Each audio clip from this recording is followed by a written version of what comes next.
Bank খাতায় খেলাপি ঋণ বেড়েছে। গত সেপ্টেম্বর শেষে খেলাপি ঋণ বেড়ে দাঁড়িয়েছে ৬,৪৪,৫১৫ কোটি টাকা, যা মোট ঋণের ৩৫.৭৩%। আজ বুধবার বাংলাদেশ ব্যাংক এই তথ্য জানিয়েছে। বাংলাদেশ ব্যাংক জানায়, গত সেপ্টেম্বরে মোট বিতরণকৃত ঋণ দাঁড়িয়েছে ১৮,০৩,৮৩৯ কোটি টাকা। বিতরণকৃত ঋণের ৬,৪৪,৫১৫ কোটি টাকা বা ৩৫.৩৭% খেলাপি। গত জুন তুলনায় সেপ্টেম্বরে খেলাপি ঋণ ১.৩৩% বেশি। এর আগে জুনে মোট বিতরণকৃত ঋণ ১৭,৬৮,৩৬৮ কোটি টাকা। খেলাপি ঋণ ছিল 6,০৮,৩৪৫ কোটি টাকা বা ৩৪.৪০%।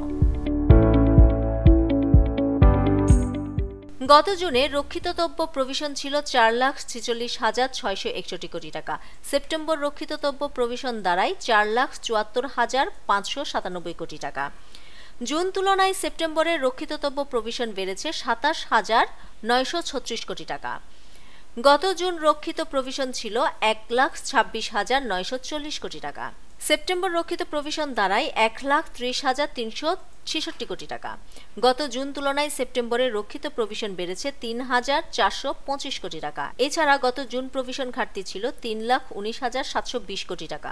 সেপ্টেম্বর প্রভিশন ঘাটতি দাঁড়ায় 3,44,231 কোটি টাকা। বাংলাদেশ ব্যাংকের নিয়মনীতি কঠোরভাবে প্রয়োগে দেশের ব্যাংকগুলোর খেলাপি ঋণের প্রকৃত তথ্য সামনে আসছে। এতদিন ঋণ পরিশোধ না করে যেসব ব্যাংক কাগজে কলমে ভালো দেখাতো, এখন সেগুলোর প্রকৃত ভয়াবহ রূপ দেখা যাচ্ছে। এখন বাড়ছে খেলাপি ঋণের পরিমাণ জানিয়ে বিশেষজ্ঞরা বলছেন, বাস্তব পরিস্থিতি স্পষ্ট হওয়ায় এখন ব্যাংক খাতের প্রকৃত ঝুঁকি বোঝা যাচ্ছে। নিউজ ডেস্ক, দৈনিক পূর্বকোণ।